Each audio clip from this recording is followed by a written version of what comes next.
กำลังสิจอดตัวเสาทางหน้านี่มันสิบ่แล้วตอนแรกนี่บ่โครงนี่เนาะบ่แล้วบ่ไว้ดิสร้างสายจวดรวดเร็วทันใจไว้พี่น้องGuy, what's your name? My name is Poem. My name is Pungen. How old are you? 16 years old. How about you? 18 years ไม่อยากข old. ยักเห็ด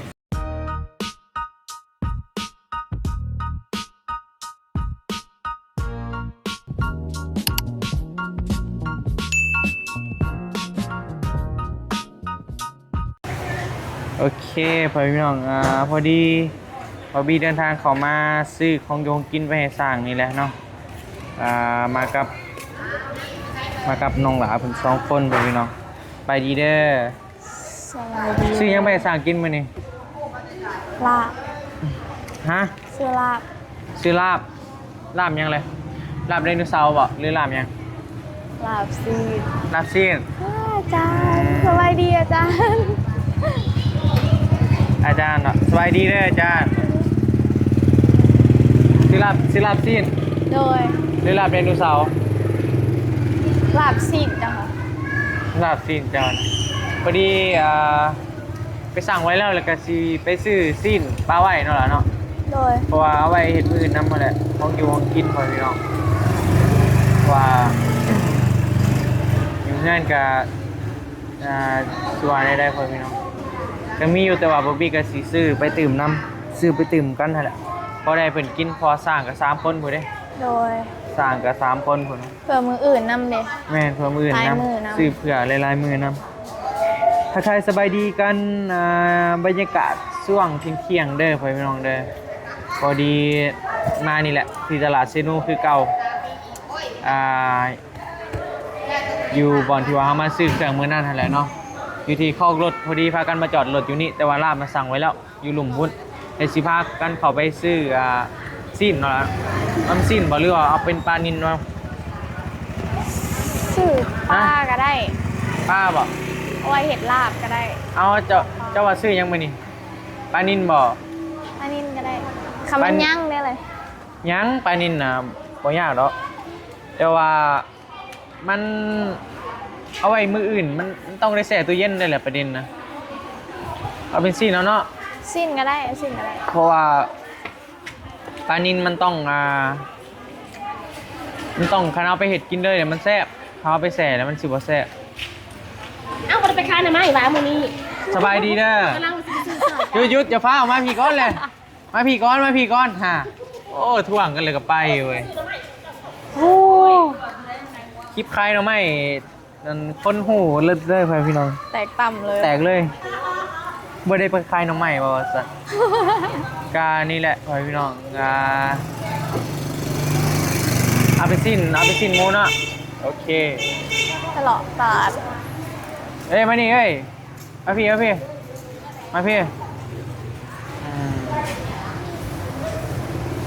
องทรายพี่น้อง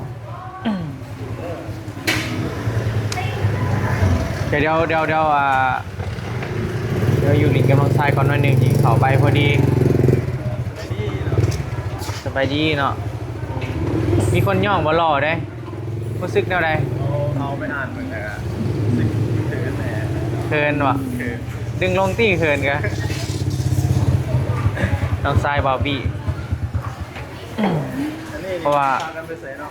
ฮะ พากันไปใส่เนาะ ไปทางหนา บุเดียวกลัวเดียวไส้เนี่ยวะ เพราะเดี๋ยวเสือตำรวจมาหนุ่งอีกเว้ย เสียหมูเท่าไหร่เนาะ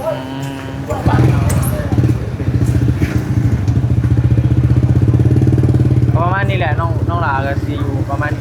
เก็บปีเก็บยังนี่แหละครับพี่น้องจะเป็นคนดังเลยเจ้าเป็นคนดังเลย ซับไฟ ซื้อยังแนะนำเอฟซีเนี่ย สบายดีเนาะสื่อมีเงินเด้อ18 ปี เบิ้ลแล้วว่าเลือดน่ะเบิ้ลแล้วซีนหมู ขายแต่หน้าปัญญาบ่ต้องขาย โอเคคือแม่ค้าเซาไฟกับซึ่งหูจักบอบี้กับว่าเบิดทุกคนพอแหละพอพี่น้องเพราะว่าเขาก็ใหญ่มากับตลาดเด้ รถร้ายบ่มื้อนี่ ปกติเนาะช่วงนี้ก็ใหม่บางคนชอบ ช่วงนี้รถร้ายบ่ แม่ช่วงนี้รถสีแดง อยู่จักคนอยู่จักคน ตอนนี้ก็อยู่กับพนักงานมีแต่ ตอนนี้อยู่จักคน ตอนนี้อยู่กับพนักงานมีแต่2 คนหนึ่งเนาะเจ้า เดือนใดจะไปเรียนเจ้า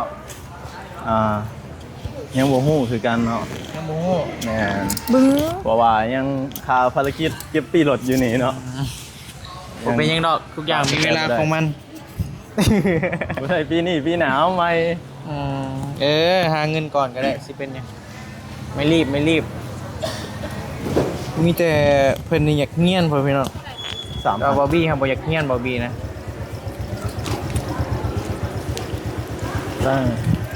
บอบบี้ก็จะอยู่นี่แหละตะกี้ก็อยู่นี่อยู่คลองรถนี่แหละอยู่แต่น้อยๆอยู่แหละอยู่แต่น้อยจนใหญ่มันมีรถจักรรถใหญ่ยังรถใหญ่มันเก็บอยู่นอก แม่นโดย กาซิอยู่นี่ก็แต่เช้าจนพุ่นแหละ5 โมงแรง6 โมงแรงพ่อพี่น้อง หาโมงเช้าหาโมงแรงเนาะ เอานักเอาเรื่องอยู่ได้เอาเรื่องอยู่ กะคนตอนนี้กะมันกะเบิดแล้วเพราะว่าเวลามันกะค่ำเลยดิ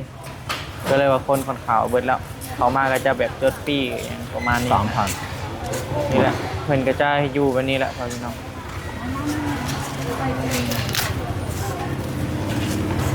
เท่าไหร่2 เสือลอยๆจะเขาอีกป่ะ พาไปซื้อบ่เฮาฮะไปซื้ออยู่ไหนบ่ซื้อหยังซื้อหยัง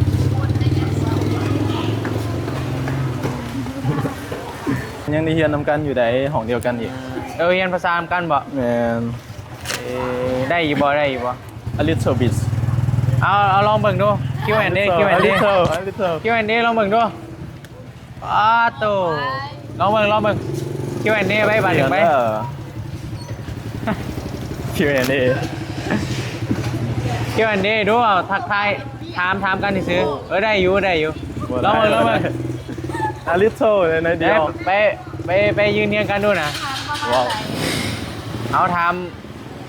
มสื่อทำยังก็ได้เอาเจ้ามาอย่างประมาณเอาลองเบิ่ง Hi guys what's your name My name is Poen. my name is Pungen how old are you How about 18 ไม่ years อยาก old ก็อยากเห็นโอ้เอาไม่เพื่อนพี่น้องมันคัดกินนี่มันวันนี้ เดี๋ยว ใช้เราเบิ่งดู เดี๋ยวอะไรเดี๋ยวที่ทำยังวะเดี๋ยว ถามยัง เดี๋ยวจะ What is จะ your ลอง name จะลอง My name is I am มือตึ๊บ เดี๋ยวจะลองจะลองถามมันจะถามลืมหมดเลยนะวะ กินฟรีเด้อฮะนี่กินฟรีซิมพี บุญแมนสิคือตอนเขาเยี่ยมตลอดแล้วมันจืดนะว่าปุ๊บตัวอย่าง เขาไปเห็นครั้งแน่เลยวันนี้แม่ค้าขายบางไม้เป็นอะไรนี่ จะถ่ายว่าข้างๆ ถ่ายคลิปด้วยเห็นไหม กินฟรีได้บ่กินฟรีได้บ่ เลยเฮียน อุ้ยไปอะไรคือบ่เห็นดนแหละสีอุดหนุนสีซอยซื้อซอยมาซื้อซอยก่อนกินฮอดได้บ่เห็นดนแหละ เอาอย่าง เอาอันนี้เท่าไหร่นี่ 30 โอ้30บ่ เพียง15เขาให้ขายตีเก้าผม เอาเปียงหนึ่งไปซอยไปขายข้างในเดียวนี่ ขายอยู่นะ ห้าขายบ่ไปได้ห้ากระพื้นบ่ไปเห็ดยังมากกูมื้อนี่ ได้เด้อบ่ได้เด้อขายบ่ได้ทางเขาโลดล่างบ่ได้ ขายหน่อยขายมังไม่ขายมังไม่ บ่ได้ เนาะกินฟรีเนาะ ปีเก็บปีหลอกปีรถนี่ต้องกินฟรี แนวมันมา เจ้าเห็ดในควงถอกควงการเงินบัตรเจ้าได้โอ้ได้เดี๋ยวนี้เสียมา ถือกล้อง โอ้ย จะฝ่าไปเด้อเรา กูจะเอาแค่คือเดียวนึงฮะ30เดือน ขอบใจเด้อขอบใจได้หน่อย อาจจะบ่ พอแล้วบ่ เท่าไหร่ บ่เดี๋ยวก็เรียกครับมาได้นางอันละแต่นะสั่งให้ทางซ้ายตรงนั้นอยู่ตลอดขอโทรหาเจ้านี่แล้วจะบ่หา ใคร แม่นบ่ ใครโทรไป พอดีนะ บ่หัวป่ะเดี๋ยวขอไปซื้อเครื่องก่อน กูได้ข่าวของเบิดมือแล้วมึงตายโลกมันกูได้ออกแค่บาทนึง ห้ามขายมังไม่ ดีรถนะ อันลงไม่แซ่บเด้อ แซ่บดิแซ่บอยู่อันนี้มันคือยังวะมากยังนี่ ทำป้อม ครับป้อมถ้ามันบ่ป้อมเด้มันเข้าเอิ้นเอาได้ มันเป็นยาปูนมาทำป้อม โอเคป้าไปพี่น้องกินบ่นี่ นี่เนาะไอ้บี้ก็ซื้อเลี้ยงเฮาเนาะแล้วก็เป็นคนมีจิตใจดีได้ไอ้คนนี้เนาะเขามีไอ้คนนี้เขาก็ภูมิใจในตัวไอ้เขาเนาะไอ้เขาเป็นยูทูบเบอร์กันนี่ ไปโบ๊ะเอาไหมค่อยชิมพี่ กินขี้ลูกครับ ชิมพี่นะชิมพี่ได้ปะเท่าไรซีซอยมา พันนี่เป็นอะไรนะ ฮะ จะถ่ายไม่ออก ยังได้ไหม20,000บ่นี่3 ธง นี่เป็นอะไรแบบว่าไง ประเด็นเขาโดนอะไรมันบ่เห็นเธอนี่เป็นอะไร ต่อเป็นเก่าแล้ว น่าอย่าคายแล้ว ขายได้เห็นก็ให้ลูกชายเป็นไหนหนวดเดิมนั่นน่ะ 20,000บ่ จ้าจะไปให้ทิปคาโลเลยเนาะ บ่ไม่ กำลังจะเอาเป็นลูกเคยมีผู้ชายมันกุ้นเลย เชื่อใจกับพองกับพนัน เบิดชิดอะไรมันบ่ บัดชิดเลยเนาะ ไม้ป้องไว้แต่น้อย บัดชิดแน่ขอบใจลูก โอเคปะ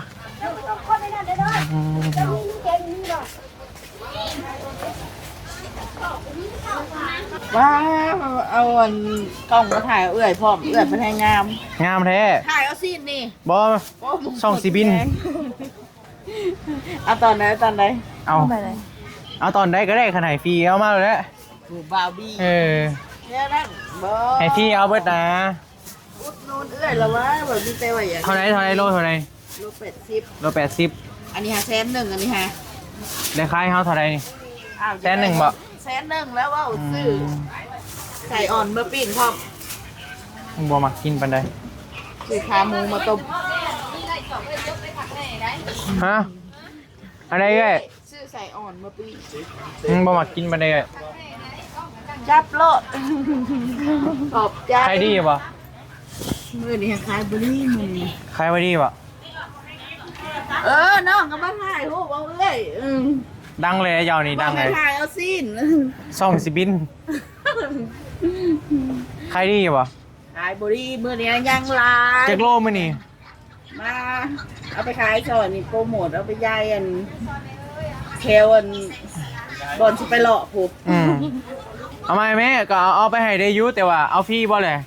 เงินก็เอามานำลัง เอาเงินอยู่ไสละบาทนี่ โอ้ยจังไปเก็บมาเลยเนาะแถวนะเรา ให้ ข้าว หุ้น เขียว ให้เปอร์เซ็นต์เท่าไรให้เปอร์เซ็นต์เท่าไร บอลอยากได้เปอร์เซ็นต์น้ำเอื่อยก็ให้เมานึง โอ้มาหนึ่งยอมแล้วบ่ได้กินเบียร์บ่ได้กินเหล้า โอ้ยเป็นคนหูผู้ดีเลยจบไปเลยเนาะ เอาสุดน้ำนองทรายเจ้านี่แหละ เนี่ยนี่เล่นเอาคนหล่อ น่า คนหล่อก็จบแบบนี้เลยเนาะ ไปก่อนได้ไปก่อนมาซื้อเครื่อง ขอบใจขอบคุณ โดย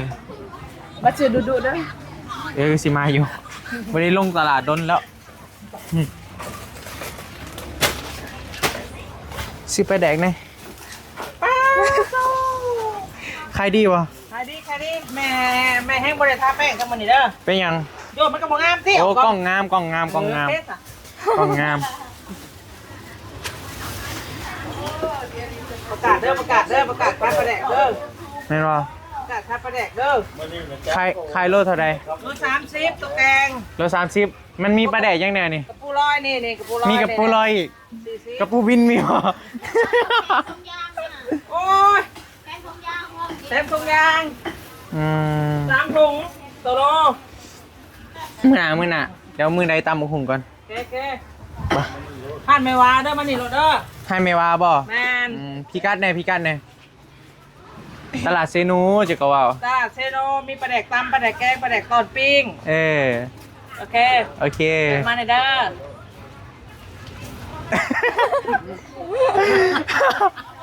เอ้ยเด้ อันนี้นะ ใครยัง ได้เด้อหัวนี่เด้อ ปลูกได้ กินได้ติ กินได้ปลูกได้ เออ ขยายพันธุ์ได้นี่ฮะบอกมาซื้อโลดไปอย่าปลูกก็ได้นี่ฮะ ได้เบิดแมันบ่ ได้เบิดกินก็ได้ปลูกก็ได้ เอาอยู่เอาซื้ออยู่นี่เอาพักยังบ่ ขาย แล้วเอาไว้ มาซื้อซอยนี้ อ้าว เอาตัวนี้บ่ทางร้านน่ะนี่นะพันกีบมาจะมา เอาสอง โดย ส่ง เอ๊ะกะ เลย สลัดเอาบ่ ฮะ สลัดเอาบ่ อืม บ่เอาก็ได้ เอา เอาอย่างเอานี่ เอา เอาหอมเสริม เอาเจอเอา10,000เนาะ แม่นมันอันน่ะบ่มันใส่ลาบบ่ ใส่ลาบ โอเคเอา สลัดจะกินกับลาบสลัดน่ะ อืม สลัดก็เอาบ่เอาหัว เอา บ่ เอา เอาโลนึงบ่ เอา เอาสองหัวก็พอ สองหัวบ่ หัวเนาะ พี่กายยังไม่เท่า นี่โลนึงนี่ เออ โลนึง โลเท่าใด อันนี้หมัก10,000 อันนี้ดิ อันนี้5,000มัน10,000บ่ได้เดี๋ยวจะ5,000ไอ้นี่ ตานแล้วแน่จังเนาะเอ้าเมื่อบ่ ก็อยากมีเงินคือเจ้าเด้ คนเปื้อนแล้ว ได้อยู่ นี่ยังมึงประแดกนี่มันจะงาม โอ้เนาะโอ้ นี่ตัว งามเนาะ จ้า เฮ็ดเองบ่นี่ ก็ได้แม่ซื้อได้ ซื้อเอามาบ่ ปูแซ่บแซ่บเลยประแดกปูตำน่ะ ตั้มบ่นี่ จ้า ไม่แล้วไปแดกบ่ ซื้อรถซื้อก็ได้ ไปแดกยัง ตำโลนึงแกงโลนึงบ่เนาะ บ่ไปแดกเอาไปแดกตั้มก็ได้ไปเฮาสิซื้อซอยเจ้า อันนี้เราซาวเนาะแกงเห็ดไต้ทั้งแกงหน่อไม้ ไอ้70 มันมินนะเฮาบ่อยากถือว่าได้เอาโลนึงไปเอา20,000ก็ได้ไป แก เท่าไหร่นี่ 70 70เฮ้ยเงินอยู่ใต้เรียงเปอร์เซ็นต์ซื้อไปแดกก่อน อ่ะปะ ครบเบอร์เลยตี้พักนี่ซื้อยังอีกบ่ พอแล้ว เท่าไร 3,000ลูก กินฟรีบ่ได้บ่ ได้ ซิมพี่บ่ซิมพี่ ชิมรส อะไรปลาแดก30 3,000ขอบใจเด้อ โดยไปเมื่อไรบอลลือเอาอย่าง หม งี้ ดแล้วพอละ พอเนาะโอเคไปเดี๋ยวออกไปนอกก่อนพอพี่น้องโอเคพอพี่น้องไปกินเหล้าทานแซ่บอยู่บ่อืมถึงเลขบ่จะกินลับซี่นี่ถึงเลขเลยมันบ่ ผมอยู่ทักเลย มื่นนะบ่มื่นเอาสดๆเลยมื่นเดี๋ยวไปซื้ออยู่ห้องแม่ อยู่แห้งคักแล้ว ไปไหนขักเลยเห็นบ่ แห้งคักแล้วสุดฮะ ตอนเช้าเด้อคันนำสิตื่นทันเด้มื้ออื่นมื้อนี้กินของปลอมไปก่อน มันจะไปงานมันท่านนั่นเหมือน อันนี้ก็มาอันทันเนาะ อืม ยันมันบ่สดเลย โอ้ไวดีนี่สิบ่มื้อเดียวกันแล้วเลยบ่นี่นะ 3 มื้อยิงแพงฉลาดเลย บ่ขึ้นโค้งนี่ โค้งฮะโค้งแล้วอ่ะ ย่านปิดจ็อบมื้อนี้แล้วขึ้นโค้งเนาะ มือเจ้ายังเส้นมันมีเส้นตั้งนี่ เสาทางหน้านี่เอาเป็นเสาเล็กก็ได้บ่สมมุติเฮาอยากเฮ็ดเอาอีก ได้นั้น เออแซกลงทางหน้าเด้แต่ก็เบิ่งเงินก่อนนึงแล้วเท่าใดมันส่วนหลายเขาก็เอาเป็นเสาเล็กกันแหละเนาะมันง่ายเนาะแม่นบ่เสามันน้อยเด้ น้อยมันเฮาอย่าให้มันใหญ่กะ เฮ็ดใส่จักเสา ก็ดินออก สองบ่หรือว่าสาม เฮ็ดช่องเหรอ เห็ดสองได้ปะ ช่องก็ได้หน่อยเนาะ มันแจกลงหน่อยหนึ่งนะสองก็ได้เห็นบ่เอาเป็นเสาเล็กอันราคาได้เอานำประมาณเท่าใด เอาไปเลยครับไล่กันก็ได้ อืม แถวเอาไล่กัน บ่แพงดอกเนาะหน่อยเดียวเนาะตั้งซอยกันนั่นแหละอยากให้มันงามเลย เวิร์ดพร้อมมีเวิร์ดพร้อม ฮะ เวิร์ดพร้อมแค่ผมเป็นพร้อม แซกไปได้ เวลาบ่ทางหน้าก่อนเอาทางหน้า ก่อนก็ได้ เขาเบิ่งเงินก่อน อันนี้ก็เฮาเว้าเพื่อไว้ซื้อบ่ฮู้ว่าเงินมันยังสิยังเท่าใดนะเดี๋ยวเบิ่งก่อนคันมันเหลือก็อยากได้ทางหน้าหั่นแหละมันจึงงามเลยนะโตอื่นจึงว่ากันเอาตัวนี้ให้มันแล้วก่อน โอเค ประมาณจังมือขึ้นเฮ็ดแล้ว ตัวนี้วะ3 มื้อ 3มื้อบ่ สาชุดกันเลยซื้อ4 มื้อบ่ฮอดนะ4 มื้อแต่ว่าเงื่อนไปบ้านกับข้าวเช่านะมื้อ4 ไวเนาะคือว่าแล้วมันง่ายก่อนไหมเนาะมันอันนั้นมันแบบเจาะเฉยเลยนะ มาอันต่อครับผมไปเลยคือใหม่เลย โดยอันใหม่ได้ก็ปีเนาะ มาครับครบ อันนี้มีแต่มันบ่พอกับต่อใส่เลยหน่อยเนาะ นี่ คักอยู่นี่ นั่งกว่าใหม่ แม่นล่ะไอเฮ็ดอันเพื่อนทางหลังตัวเป็นโมเดิร์นนะไอ้บ่เป็นคนเฮ็ด หรือว่า แม่นเบิดหลังเลยบ่จักเดือนเฮ็ดนะ อะไรพวกมันพอมาช่องเดือนเนาะบ่หอมเนาะ 2 เดือนบ่ หอมบ่ เบ็ดเซ็ตเบิดเลยเห็นบ่ เพราะว่า หอมน้ำกว่าแบบมือแล้ นิ ว ดนึงแบบบาร์นะ อืม เฮ็ดแบบ8 โมง5 2 โมง อืม อันยุทธได้ประการได้ป่ะ ตาม อะไรเป็นมือแท้ บ่ง่ายๆก็เวียกเฮ็ดได้แต่แถวบ้านเฮานั่นเนาะแถวใกล้ๆก็บ่ได้แม่นบ่ ไกลเลยก็คือไม่ได้เพราะว่าคาดการ ค่าการเนาะเบิดประมาณเท่าไหร่ค่าสร้างเจ้าไร่เอานำเขาเจ้าเบิดลังไปนะ มันลอยนั่นเนาะช่วงกันเป็นช่วงนั่นนะ ประมาณ100ไปล้านพุ่นแหล้วเนาะแม่นบ่ เจ้าของอะไรของมันลอยถอดบ่มันไม่ใช่แล้วว่า แสนกว่าบาท เอาอะไรมันคือบ่หัวนะคือเนาะ บ่ฮอด100ล้านซ้ำบ่ลำบักใหญ่เติมเนาะชุมเจ้าอันติดกะโหลเพดานนี่ยังคักแน่บ่ ก็เลย อืมงามไปเบิ่งอันน่ะว่าสิซื้อข้าวไปให้แม่ตู้นั่นแหละไปบ่เห็นเราอยู่เฮือนซ้ำงามไปเบิ่งก็งาม เรื่องแต่ว่า โอเคก็ถ้าเบิ่งกันอีกบานหนึงเนาะพ่อพี่น้องก็ถือว่าอ้ายๆเพิ่นก็ยังกินข้าวแต่ว่าเล็กก็ยังเก็บไว้ครบเบิดแล้วนายเนาะแป๊บเดียวเราเฮ็ดเล็กนี่มันสิได้เปรียบบ่ว่าเฮาต่อกันได้เนาะมันสิบ่เปลืองตัวนั้นแต่มันก็สิงามนะขันมา4 คนนี่แฮงจวดเลยนะเนาะ จางเลยมาแห้งไว้แล้วทางน่ะ สร้างแข่งไว้เถอะ เด้ประมาณนี้ ทางน้อยเช้า 120บ่นะ มากกว่านี้ทาง ขึ้นเกียมเล็กเกียมมายังไว้เรียบร้อยแล้วพ่อพี่น้องดินี่ข้อดีของเล็กก็คือถ้าว่ามันเรือเลยก็จะเจาะต่อได้นะมันจะต่อได้ไม่เลยมันจะบ่สามารถต่อได้ก็ยุคนี้ก็มีแต่เล็กแล้วพ่อพี่น้องคือว่าเป็นโครงเล็กนี่ก็เป็นโครงยอดนิยมที่ว่า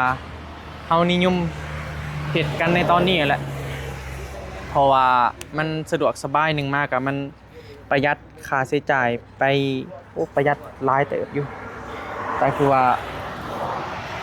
เบิด 20,000 กว่าบาทได้ทั้งอาลูซิ่งได้ทั้งนั้นก็ถือว่าโอเคได้บ่พี่ว่ารวมๆทั้งค่าสร้างก็ 30,000 ปลาย 40,000 ประมาณนี้แหละพ่อพี่น้องเราจึงว่ากันใหม่เนาะโอเคปะก็ถือว่ามื้อนี้ก็ลงตลาดไปซื้อของอยู่ของกินกับน้องหลาเพิ่นนี่แหละพ่อพี่น้องมาให้สร้างแล้วก็ซื้อชิ้นมานำซื้อของกินสุกนำเพราะว่าสร้างเพิ่นอยากเลยก็เลยว่าซื้อของกินสุกนำแล้วเบิ่นจึงไปเบิ่งอยู่โฮงเพิ่นว่าอยากซอยจุว่าซั่น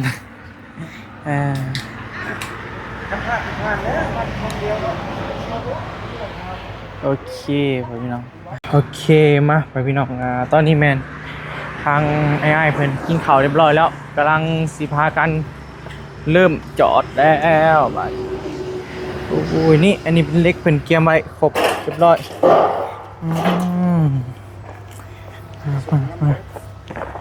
อันนี้มันกำลังสีอันนั้นกำลังสีจอดตัวเสาทางหน้านี่มันสิบ่แล้วตอนแรกนี่บ่โครงนี่เนาะบ่แล้วบ่ไว้ลีสร้างสายจวดรวดเร็วทันใจไว้พี่น้องมาเด้อมาเบิ่งทางนี้ก่อนไปดีเด้อพ่อเด้อเสียดทางใดก็เฮือนครัวเป็นห้องนึง ห้องหนึ่งบ่ ห้องเดียว คุ้งกำแพงเลยบ่คุ้งก็ออกไปหน่อยหนึ่งเนาะ ประมาณทำนี่แหละ โดย มวยคู่ โดย ทำนี่ หอมโพดเหรอ เป็นห้องน้ำได้นี่ห้องน้ำลง โอ้มีห้องน้ำอีกเป็นบ่ บ่มันมีน้ำไหลมานี่ โอ้แม่นบ่ แม่นย่ำฝนน่ะมันน้ำไหลจาก โดย ใหญ่นี่ ยังเลยมันไหลลงมาพี่ โดย มันต้องมีห้องน้ำเลย อืม ต้องเอาซ้ำนี่ อืม ห่างจากนี่ก็ประมาณ50 เซน โดย จากกำแพงเดี๋ยวพอดี เป็นว่าเศษเฮือนครัวอยู่นี่พอแต่เก่าก็เฮือนครัวก็อยู่นี่เนาะพอเนาะ แน่แหละ พอดีแล้วเอาดินนี่เข้ามาถมเนาะ เอาดินตัวนี้เขาไม่ใส่นี่เลย พอดีสูงเลย ถึกแล้วสั่งมา2รถเฮาใส่ในการถมพื้นนี่รถหนึงพอพี่น้องดินนี่ก็งามได้ ครับ มันแน่นเลย มันแน่นเลยนะเฮาใส่แล้วก็แน่นเลย เจ้ามาน้ำอีกบ่เมื่อคืนนี่ ได้ใส่น้อยหนึ่ง ใส่น้อยหนึงพอดีมาเนี่ยเห็นมันเปียก มันต่ ๆโดย ำเห็ดไม่ต่ อืมคือว่าตอนนี้ก็โอ้สร้างมันกำลังลุยงานเลยพี่น้องสร้างสายจุ่รวดเร็วทันใจไวนะพอเนาะเขาเจะเห็นเนาะพี่น้องกันเป็นบ่ ำลูกหลานในบ้านนี่แหละ อืม แพงเขามาเฮ็ด โดย ปัญหาคนใครอื่นน่ะมันคือว่าสิยาก แม่เลยอันนี้มันก็เว่ากันสบาย เว้ากันสบายลูก เขาอยากได้เอาได้ก็เว่ากันเลยคักอยู่ทางซีมือไอเพิ่นกับว่าธรรมดาพ่อพี่น้องผลงานก็คือเฮือนทั้งหลังก็บอบบี้ไปถ่ายให้เบิ่งนั่นแหละ นั่นแหละ โดย เขานี่แหละเขานี่แหละ โดย หมดหลังเลย เก่ง หมดหลังเลยขนาดว่า ใหญ่ได้หลังนะ ขนาดว่าเขาอันค่าเวียกไปการเนี่ยเพิ่งมาเล่นเฮ็ดเวียกเพื่อนได้ ตั้งต่อแต่เฮ็ดนี้แป๊บเดียวเนาะ ก็บ่โดนถ้าว่าบ่มีเรียกอันอื่น โดยถือว่าอีกประมาณ 2-3 มื้อพุ่นแหละได้มุงมื้อนี้มื้ออื่นขึ้นโค้งพ่อพี่น้อง แม่น มื้อฮื้อพุ่นแหละมุงแฮงแป๊บมื้อเดียวมุงเนาะ โอ้ยคาบเดียวครับ จับใส่เลยเนาะ จับใส่รถจับใส่ สังกะสีอัน7แผ่นหนึงบ่ รถแทน โดยยิงใส่ จับใส่เลย อืม จับยิงแล้วก็คาบเศร้าหนึงนะ กำลังแขกน้ำเที่ยงอยู่ตอนนี้ปึ๊บ ใส่น้ำเทียมตั้ง สร้างรวดเร็วทันใจพ่อพี่น้อง แล้วก็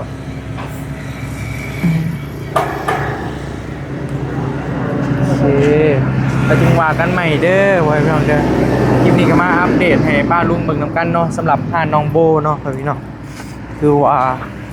ไวเกินคาดแล้วถ้าเบิ่งตอนแรกพุ่นแหละบอบบี้สิอัปเดตให้เบิ่งอีกบาทหนึงเนาะสำหรับคลิปนี้ก็ถือว่าประมาณนี้แหละพ่อพี่น้องอ่า อิ่มแล้วบ่กินข้าวมื้อนกินของแซ่บมื้อนเนาะจุบ่